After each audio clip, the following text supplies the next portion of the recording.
all the way back, baby. Yeah, and if we say book your hotel, you book your hotel.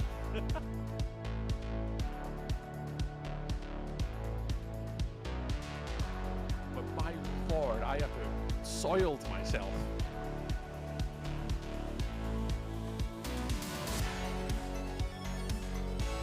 And now, another episode of The Way We HNC It.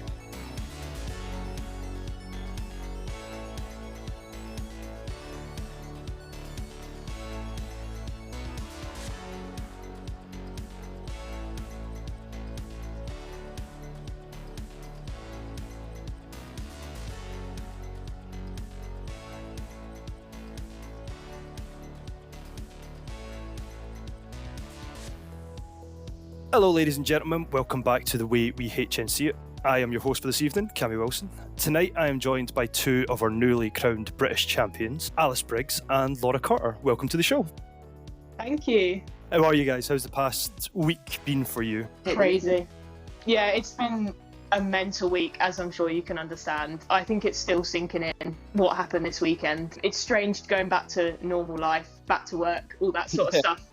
But I'm definitely still riding that high. Totally, yeah. Long may it last. Like it's an incredible feeling, and as you said, like try to go back to like normal day-to-day things and just be like, yeah, I'm a British champion. Like, Alice, yourself, how are things? How are you? It's been a crazy couple of days. I think I took the trophy. I had it first, and I felt really privileged. I took the trophy and to go and show the kids in my school, and they were, because I've been telling them all about it. And they were so chuffed, and they all got to hold it. And I was so like, it was like a nervous little moment. I felt like a parent with a baby. I was like, I'm going to drop my worked so hard for this. Did you keep the gloves on? It's always a talking point. We had an official microfiber cloth. Nice. So we did get well and truly wiped down after.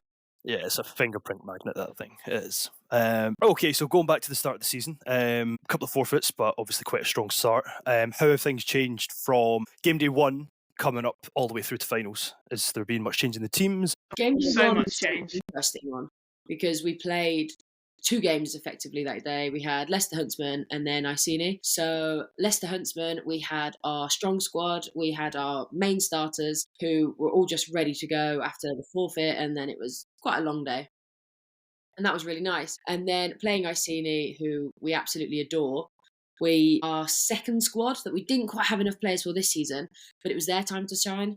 So they came out and played their absolute heart out, and it was really nice for them to have such a great game against Iceni as well. And then from there, it was pretty much running straight up, undefeated all the way up until, well, you faced the Cougars in game day 4, which foreshadowing coming to the final maybe a little bit. Strong win against them. Yeah, we'd put a lot of work into that. Obviously, building up in the season with some of the other teams, like Alice said, we had kind of two squads in one. So we were sort of allowing our development players to get lots of reps as well, but making sure our starters had the time they needed to prepare for that game. Obviously, going into it, really strong start. We had some fantastic plays on both sides of the ball. Off the top of my head, obviously, Emma had a pick and a pick six. Hannah had a number of touchdowns, I'm sure. She's absolutely fantastic. Obviously, Alice dialed up some lovely balls in that game, and it was a really positive first game against them. Obviously, we knew we were going to meet them at least once more likely twice. But that was a really good way to start that kind of journey. I like that. More likely twice. You know what's coming. Backing yourselves. I love that. On to the next game day. You seen them again, as you said. Slightly different result. What changed that game day? I think, and our coach put this the best, we over-prepped, under-repped.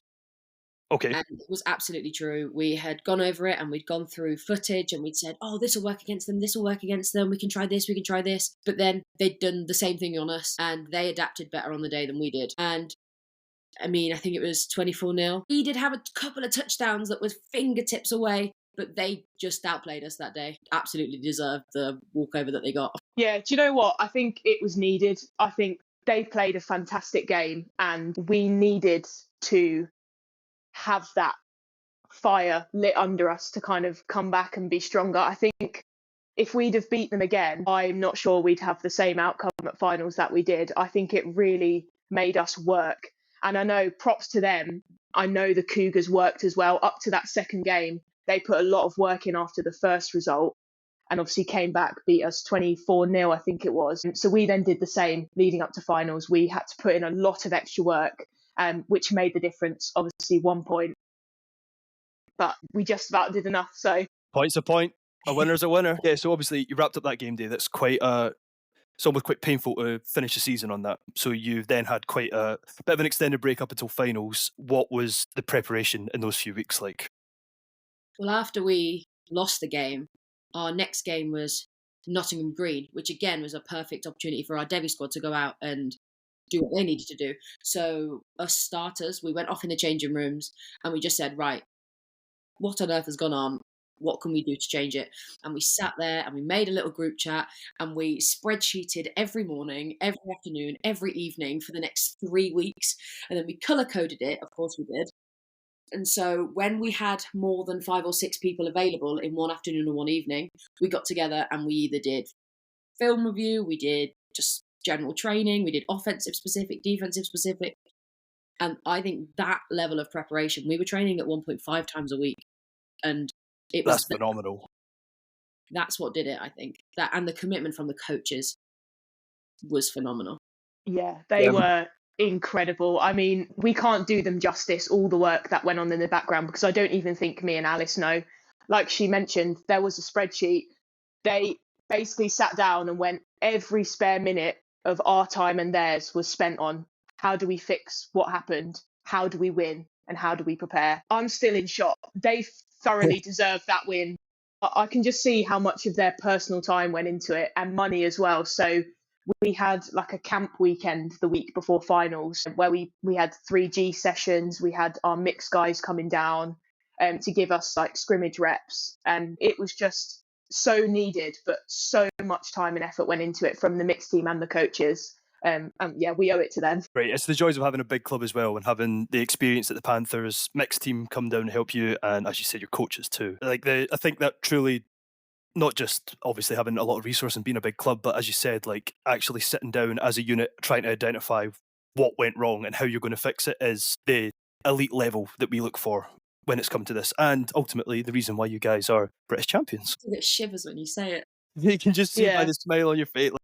Like, from me and Bez sitting up on the viewing gallery to like, we weren't sure where to look, if we were looking at, because we had a screen to our left which was basically showing what the camera was showing, so we could see you on there, but we also didn't want to miss it in real life, so we were looking over our shoulders being like, where do we look? There's just so many people smiling and seeing it's like everybody just erupt. You had such a big sideline around you and so much support. It was phenomenal to watch. I really did enjoy it. But anyway, we'll touch a bit more on your day at the finals later.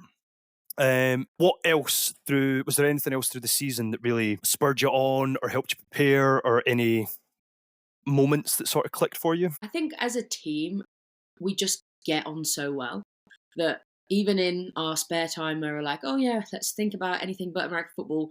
We're together and we have book nights, we have crochet club, we have board game evenings. People they just love spending time with each other. And I think it's that culture where it's just like, oh, do you know what? We're going to be best friends now. And then when we take that onto the field, we just know each other so well. And I think that's what the Cougars have had going for them for so long. They are best friends on and off the field. And I think that's why they've been untouchable. But I think we finally now created something at Panthers that replicates that. And actually, I think that is what makes such a great team, is the fact that we all are best friends on and off the field. It is so refreshing and lovely to hear you speak so kindly about what is probably your biggest rival, crosstown rival. Like, it's, do really love that. And down the road from me, like. And it's also one of probably the most cliche sayings in the sport, but football is family, and it's something that I live by. So it sounds like you've got a great community going on down there, guys. So congratulations to you. It's been a massive 3 years, 4 years since the club? This is our third season of the women's team. Women's, sorry, not the club. Yeah, so we've had the first season we didn't make finals. The second season was where we came third, and obviously this season, third time's the charm. Love it. Obviously, talking about the club itself, you have Panther Bowl as well, which goes on through. Is that through the mixed season? Yeah, it was September Towards the end of the next season. 2024. Yeah, Just before the women's season started. nice. How involved are the women in that for the club? What's that like? So for the club, I think it was our first year running Panther Bowl. We decided just to pick a charity and go for it. And we picked Birmingham Children's Hospital because it meant quite a lot to me and therefore the people around me. And we just thought, right, let's just raise as much money as humanly possible. So not only with the tournament where the women and the men both had a tournament side by side. I think there was 6 teams in the women's category. And then, do you know how many in the men's? At least 12. Yeah. There was a lot of teams there. It was a very busy day. It was such a lovely day and it was so well organised. Like, fair play to everybody involved with that. I had nothing to do with that, which is why it ran so long. But and I think that was really handy in terms of pre-season. The women also decided to do a charity walk the week before, which was probably, in hindsight, not my best idea. We walked from Birmingham Children's Hospital to our home ground in Coventry, which ended up being over 35 kilometres. We raised £3,000 and I will forever be so proud of that. But yeah, it did mean I was limping for the game day, which was probably a wise decision. Is there plans to run it again next year? Yeah, for sure. Yeah, We'll make it work. The schedule is jam-packed, but we will make it work. There will not be a 35 to walk this year. Yeah, there will. But I will not be partaking in that walk. Yeah, I'll let you guys. I am a wide receiver. I'll run 30 yards and then I'll need like a 20-second break until the next play's called. Like, just give me a minute, guys. I'm not working 35 kilometers, but props to you guys too. And when that comes out, we'll of course share it on the page and try and help you guys out as much as possible. Thank you. But yes, moving on to the big day, finals. So the weekend as a whole, I'm assuming you guys came up on the Friday? Yeah. Yeah, we all travelled up Friday, didn't we? Yeah, it's a long way from Coventry in the car. Yes, I know Dan's done it before in the cars, but yeah, I think it was Iron Man that he came up to earlier in the year, and he drove up, and boy, amuses me sometimes. But by the by, this is not about us, this is about you guys. So, final itself, you knew who you were going to face first fairly soon after game day 5, I assumed. There was quite a lot of positions that could have been changed, but Sheffield Giants you came up against first. Yep.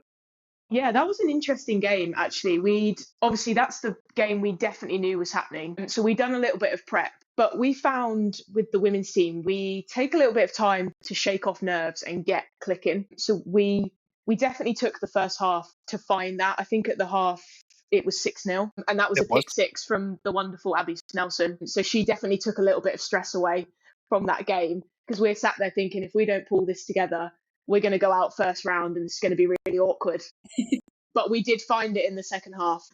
I was lucky enough to be covering that game. Bez took the other pitch. I was a bit too nervous to watch my East Kilbride Pirates, so I came to watch you guys. Yeah, you're right, 6-0 at the half.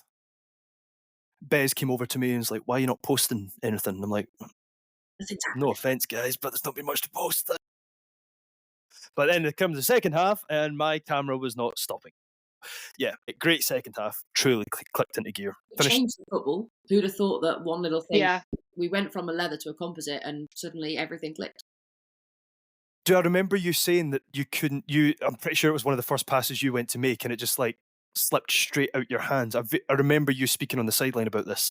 Yeah. No, it was the first defensive drive. There was an extra, we had obviously the chance to go do the extra point. Was it? Yeah. I got the snap. It just fell out my hands. I was like, I don't even know. I've never done this in my life.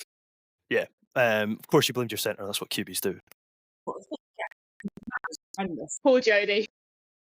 Yeah. So then you had a bit of a break and you had London up next. Was London the expected team coming? I'm not sure how the scene was working with you guys. We anticipated EKP, that they had gone in undefeated and we were sort of fairly confident that we were going to be doing that prep. So we had been doing that prep. But we had an inkling that maybe we'd seen London, obviously, throughout the season getting better and better. So we knew that they were a threat. So I know our coaches had done some back work as well. Yeah, we'd seen Flame twice in the season and we'd done a little bit of prep. And the coaches had watched a lot of film on EKP. So they'd made a plan And obviously we'd seen the Flame before. So when we found out that they'd beaten AKP, we thought, okay, this is someone we've seen twice. We know they've got some fantastic players. I mean, I saw a reel of Jock from, I think, that EKP game. That might be the most touchdown in the clutch front catch I've pylon. seen. Yeah, that was very Insane. impressive. So we knew what we were coming up against. They've got some fantastic players, but we managed to switch it on and find that little extra gear for that game. From my understanding, they're quite a difficult team to scout. They've been a bit inconsistent with the personnel that they're bringing. Obviously, if you've already played them through the season, you know the quarterback and you know their schemes and stuff. It does help at all. But from a coaching point of view, that must have been game 1 and 3. So there had been another 2 game days since, and obviously it was game day 3 was December, so it had been a good 3 months since we'd actually seen them. Yeah, and they're the type of team that they got better over the season for sure. I know Meg, who was one of the players that kind of started that women's team, she was saying they hadn't trained much prior to the season, and they've done fantastically to get to where they got to by the end. They've clearly put in a lot of hard work, and they have lots of athletes who kind of managed to find their flag football skills. Yeah. So it's really nice to watch them get better from game day 1 right up to finals, where they were fantastic. A great addition to the London Smoke Flash Flame Spark family. They've done themselves a massive credit on coming third on their first season as a group. I know previously they've been adopted by another. They adopted another club and stuff and whatnot. But Megan and MJ have done a fantastic job. MJ now working with the GB youth teams, and Meg, I know she wants to come back playing soon due to injuries. Yeah. I'll be very surprised if they're not hanging about the top of the ranks the next few years. For sure. I think we said the other day that if it's not us or not Cougars next year, it'll be them. Oh, wow. Bold take. Got it here first. But it'll be us, of course. Of course. And then the big one. The big game.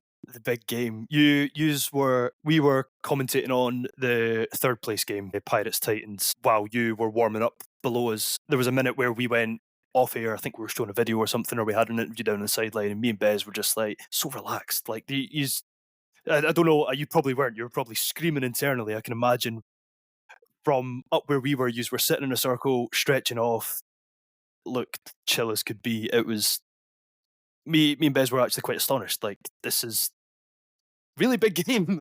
You looked so comfortable. Cougars were sitting up the other sideline. They were down by the windows, and they were a lot more active, a lot more. Seemed like they were getting a lot more hyped. Where yous were much more zen, much more calm and collected by the looks of it. From the outside anyway. So the prep between the London game and going into the start of the final, what was the ethos there? What was the goal? What were you trying to do in those last minutes? Fair. We kept it exactly the same. We have the same warm-up that we do every training session, every match day. We have the same processes. We have the same chat with the coaches. And even though we were all absolutely bricking it, I think it worked. And actually, it was really nice going, right, okay, I'm doing my QB warm-up. I know they're doing their lunges. I know we're about to be going over. Do we think they're ready? Oh, of course they're ready, because we all just have the timings down. And it was a little bit, I think the Cougars have it right in the sense that they were so hyped. And I looked over and felt a little bit threatened. I thought, are we not hyped enough? And actually, credit to them for having so much energy, because I don't think I could have, there was nothing. Yeah. I think a lot of what we were doing was nerve management. I know the coaches had gone through with us. A lot of this game will be won on mentality, just because for most of the Panthers, it's their first final. I don't think anyone's, apart from Emma, maybe has been in a Wiffle final. So it was a big moment, and I think we wanted to make sure that nerves weren't going to let us down. And I think we did a really good job of keeping the energy to a level where we were still getting ready, and like Alice said, keeping to the routine. The Panthers love a routine, doing the same thing every time. It's that, and it just stopped the nerves running away with us and sort of having a bit of a mare. Yeah, as Alice said, like, the Cougars are a very, like, they can be quite intimidating. Like that Shania Twain routine that they do before every final. Like, I remember being on East Kilbride's sideline last year and hearing "Man, I Feel Like a Woman," and I was just like, whoa, it's actually quite cool. Like, you know, it is like, give them their due. I do like it, but I think your approach to it couldn't have been any better. Like, keeping the nerves is something that David McInally has said to the Hornets many a time, is play the game, not the occasion. And it's something I said through the stream as well, that the reason that I picked Cougars to win was they had big game mentality. They've been in these situations before. And I also said I was happy to be proven wrong if they didn't win. So Dan has quoted me saying my Panthers defence. So just before halftime, I did say that I was leaning towards the underdogs, and very happy that I did. But yeah, so first half, quite defence orientated. Took you guys a minute to get going. Took Cougars a minute to get going as well. I cannot stress enough, I said it all through the stream, was the defences on both sides of the ball were phenomenal. Alice, bit of a tough question, but how do you see your defence go out and buy you shares in this final? What do you say to your offence? What gets you going? Well, a lot of my offence play defence. So I'm the only That's very true, actually, yeah. Walking out there going, they've just done it for me. Like, I feel a bit of pressure because they've just gone out there and made a massive stop on 4th down, and now I've got to go and march them up the field. And I think it helps. I think we are a bit of a slower first half team, so I know that a lot of it, we have a conversation with the coach. He play calls for us, does Jake, and he says, like, first drive's not necessarily about scoring. I'm just checking their scheme. I'm checking what they're doing. So there are those moments where I'm like, okay, this isn't about scoring. This is about Jake understanding. This is about me understanding. But then at the same time, I think that might just be Jake making me feel better that I didn't score. So, what's it like as a QB? It's something I've never experienced, but as a quarterback, and the energy down there was ferocious. It was loud. Like, we could hear it up, and we had sound protection up to try and keep our mics away from it and stuff, and we could hear it. Like, it was great. Like, I've been on the sidelines for big moments, but being the center of attention, knowing that ball, you're going to be the key to getting that ball into someone's hands. What's that like? It's something that you just don't quite get used to. I think that the pressure is always there, and it definitely gets to me, but I try and let it go on the side. We had a special pen, and on the sideline... Is this your clicky pen that you were talking about? I was never tomorrow. I don't know how this pen survived. I've actually got the pen in my kit bag because I'm going to frame it with my medal. Love it. That pen I owe the championship to. But I think that's the way I kept my nerves. So on the field, it was my normal. I say 3 things to myself. I say feet, because I am bad for moving my feet. I say hips to, arm through, because my motion is not great. And then I say breathe. And once I've gone through my 3 things in my head, I know I can call the snap, and I know I'm just in the zone, ready to go. And however it goes, and I think someone else said this another time, we say, be a goldfish. We throw a bad ball. Next one. Yeah. And then, Laura, obviously you play offense too, but defense side of the ball, you stopped them twice, I believe, before. No, I think they scored on their first drive, and then you went on to, I believe, it's been a minute since I've watched the game back. You watched it back last night, so you'll probably know better than me. We were stopped, they were stopped, we scored, they scored. That was it, yeah. It was that post out that you scored on, on them. And so, okay, you're 6-0 up. And you've got one of the most dominant offences in women's flag football in Britain's history coming towards you. What's the call?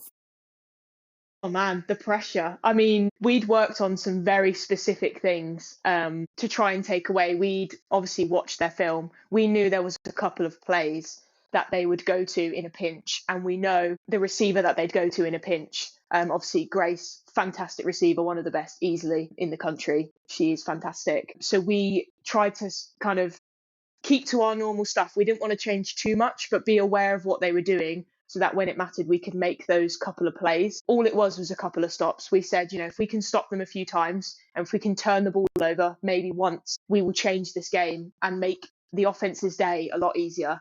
Obviously, playing offense as well, I know what it's like when you have to score. So it was nice in that game that we were always leading. Not by much, but we were always leading, which helped a little bit. It's still pressure because it was a very tight scoreline. And obviously playing offense, looking across, and you've got what is essentially the GB defense looking back at you is quite terrifying. Quite intimidating. And the same on defense. But we've worked really hard on some quite specific things, and we've had some fantastic coaching from what are now some GB level coaches. So we definitely just found that extra 5% to make those couple of big stops. Obviously, we had the pick, lots of PBUs, a couple of XPs that were stopped, which changed the game in the end. We didn't realise at the time, but every XP mattered in that game. Yep. To quote Dale Kirby, XPs matter. Like, you couldn't have put, like, talking about, we'll go over it towards the end, but I mean, XPs at the end of that game, that was huge, you know? So, yeah, it's quite a intense feeling being in a final, especially with the pressure of a 9-time champion staring down the barrel at you. You know, like, it's, yeah, I don't think I could handle it. So fair play to both of you guys. Was fairly back and forth after that, and then we get to halftime, and you guys are still very much in the game. What was the halftime like? Was it more nerve management? Was there any changes made? I think we were reminded from the coaches that, do you know what? You are 1 point in it. I think we were 1 point down. And they said, and you play better second half anyway.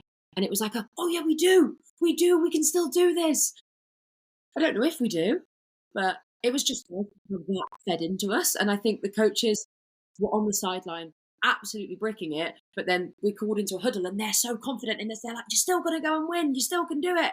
And they're like, I don't know if they are. But yeah. There was someone from the community, Ben Slade, who is from the London Rebels, asked if there was a specific point in the game where there was a turning point when you realised we can do this. Was there ever any doubt in your mind, or was there any point where you were like, right, we turn it up now? This is. I think if I was mic'd up in that game, I think on every single play I might have said, we can do this, we are good enough. I remember before the game, our coaches saying, you guys are good enough to win this game if you go out there and play your football. And so every down, after drops, after touchdowns, whatever happened, you are good enough to do this. We can do this. And I genuinely think it made a difference. Believing you can do something makes you far more likely to actually be able to do it. And it's not like there weren't moments where I thought, we have made this hard for ourselves and this is really tough.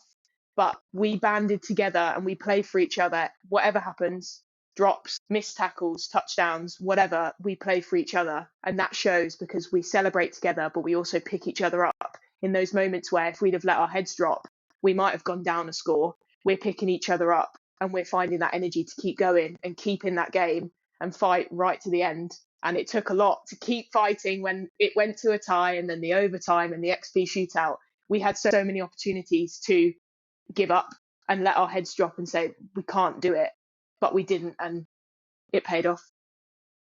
We discussed, I think I've said this quite a few times in my very short tenure as a podcast host, but mentality and the mental side of this game is not spoken about enough. And from what you guys have spoke about, from your nerve management pre-game to literally everything you've just said, is massive when it comes to being at the top level of this sport. And I don't think it's appreciated enough. And we did an interview with the GB sports psychologist Casper a few weeks ago, and like everything he was saying is absolute gospel. Like, it's great. So it's really good to hear this from, like, since that podcast came out, people have come to me and spoke about it, and I hadn't spoke to you before last weekend, and it's great to hear you talk about it as well, especially when it's coming into big moments. So yeah.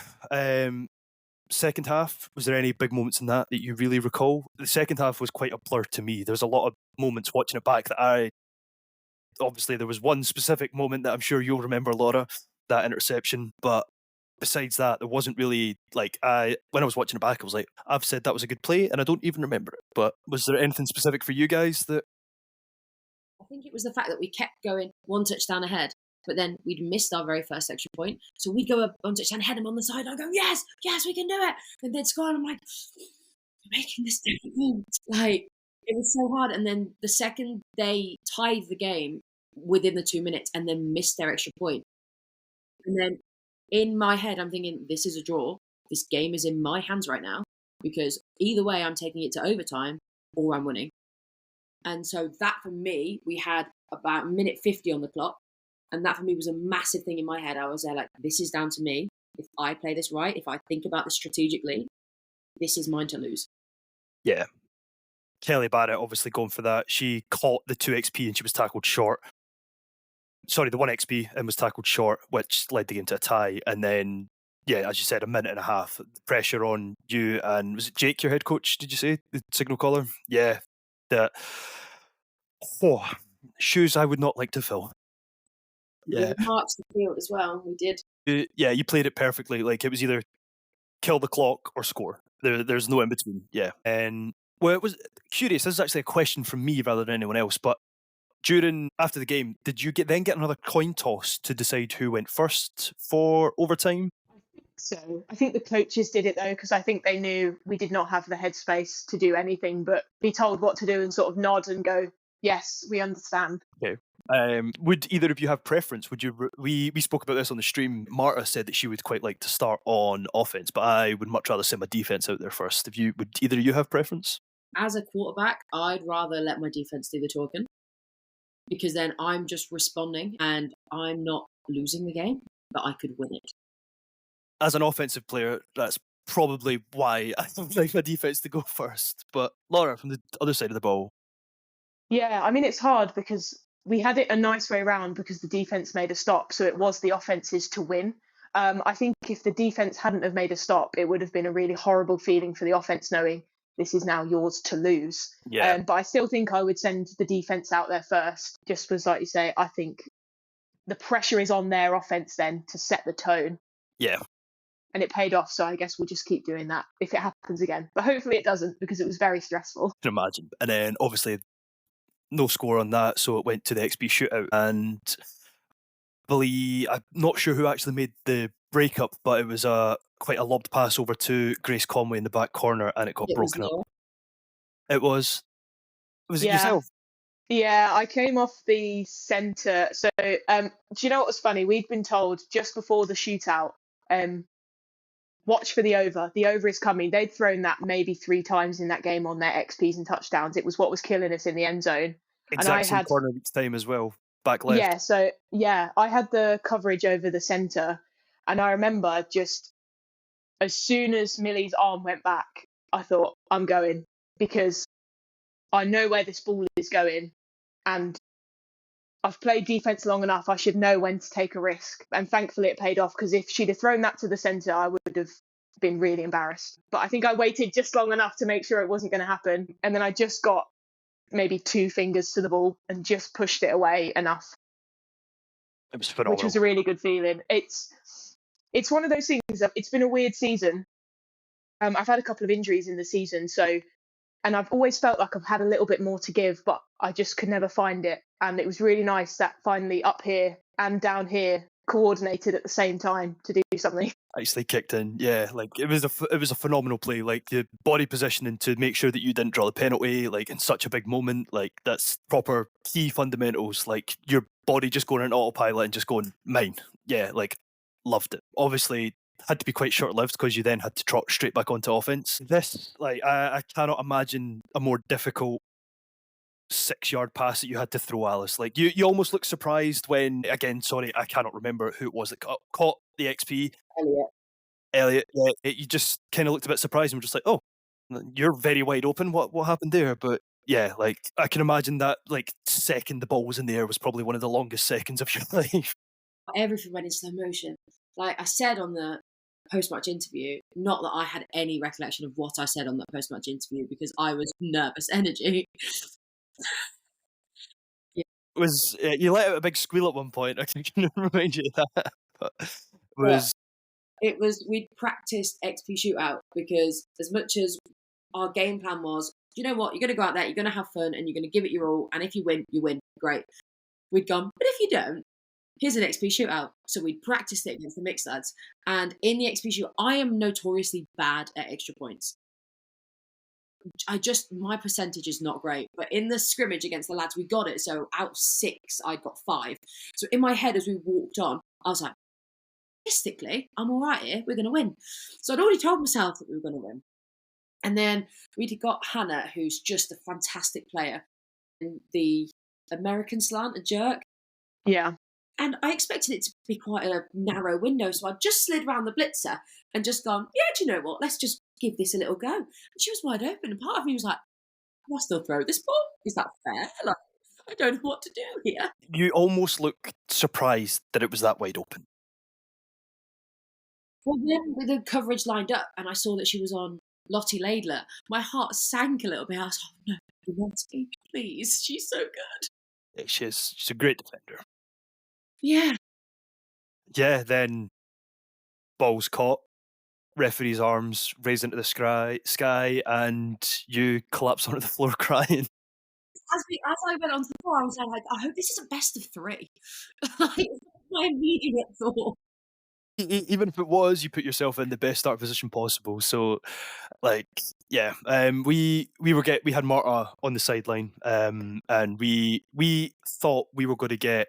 I thought you were going to have another drive each, overtime drive, like so you're 4 downs to score, and then it was going to be a best of 3 shootout. But I'm not sure if it was because of the delays through the day, or what, that they made it sudden death. And like that was without a doubt. I've played the sport for 7 years. It's not been that long, but I've been to finals every single year that it's been on, and I've watched every single final. And I've watched. This is my 3rd women's final I think I've been to, and it is unanimously the best, not only game of football I think I've ever watched, but final was like.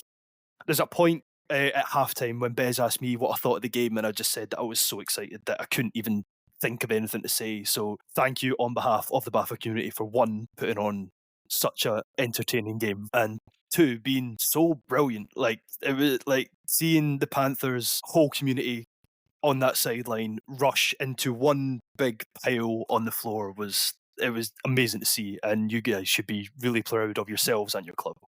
We owe Alice an apology for starting that bundle because I don't think she wanted to be at the bottom of it. I'm not a hugger, and then all of a sudden I've got 30 people trying to hug me. I'm like, please. The feeling of winning a British Championship is phenomenal. As you said, it hasn't quite sometimes sank in yet. Long may it continue. I hope you guys feel like this for as long as certainly I did. It's just amazing. As I said, you should be very proud of yourselves. Coming down from our little commentary booth up there, down, and just being in amongst it, and even the Cougars went over to their camp and sort of recuperated. They had their post-match talk and discussed amongst themselves about what happened. But seeing the Panthers so ecstatic, everywhere I looked, there was somebody in blue and pink jersey hugging someone or with a big smile on their face, and yeah, phenomenal.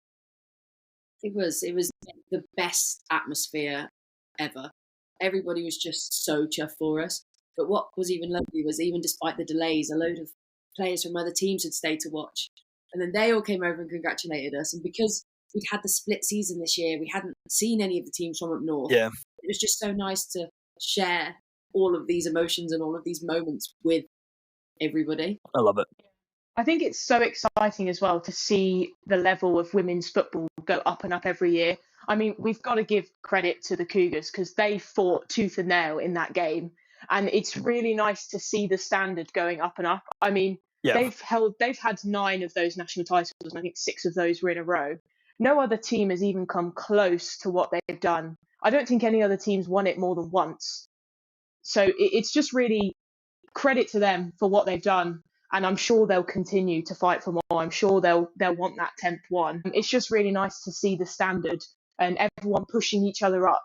You know, it was such a close game because there's so many fantastic players out there. And hopefully this will just make the sport even bigger. Hopefully more people will want to join, but also raising up the level. So we're upping it in our team, they're upping it in theirs. Hopefully the league as a whole will just get better and better and the sport will just continue to grow. Here's hoping. I mean, British women's are the European Championships at the minute. Sorry, the European champions at the minute. Obviously returning to Paris this year. Long may the growth continue. After the game, do you guys remember much? What was the celebrations like? So immediately after, was it just a bit of a blur? Do you recall much besides being handed some tea cakes and told congratulations by some random ginger Scottish guy? It was a blur. I remember that moment. I remember throwing my headband and gum shield at Daniel and saying, "Take these," because I didn't want to hold them while shaking hands with everyone. I thought that was really gross. And the rest of it was just pure joy. I don't remember who I was celebrating with and who I was congratulating, but it was just pure joy from everyone, which was just so nice. It's quite a funny sensation looking back at the photos from finals, and you've seen that you're hugging someone. You're just like, when did I do that? Like, what? Gone. There's photos of me hugging people. I'm like, I'm not even sure who you are. Whole event. Was it a good evening? Did you We party made go on? some food, although we went to the Beefeater And they were so good because the kitchen was meant to close at 9, but the final didn't finish till past 9. And but then it meant that we had this whole pub to ourselves because they stayed open for us. And That's amazing. the biggest celebration, the loudest celebration. The coaches gave speeches, the players gave speeches, everyone drank Prosecco. It was just so wonderful to be a part of it. And it was the first time in a long time where we've all come together. And it's not been about football necessarily. It's not been, right, okay, this is a time where we're all together. Let's make the most of it. Someone get the film up. Someone do this. Someone go and run a route. It was just a time where we could sit down, eat ice cream, and just make ourselves, just let it sink in. And it was a wonderful evening. I can imagine. And it was a Yeah. well-earned evening. And then some Well, of the definitely, it's been a long season. Yeah. So now that the curtains on final has been closed, looking into the future, obviously there's a potential. Well, I'm sure you'll be invited to Champions Bowl next season. It's going to be in Prague this year, 2026. Do you think you guys will head over? Hopefully. See We yourselves on love the European international front? tournaments. Well, we've only done one international tournament as a women's team. We did Sport Monda last year. I think we came second, which was really cool because we had no expectations. It was our first one as a team, and that was fantastic. So I think it'd be really exciting to go because, like Alice said, we love spending time together as well as playing football. Whether it goes well or not, we just love playing football together and hanging out in foreign countries.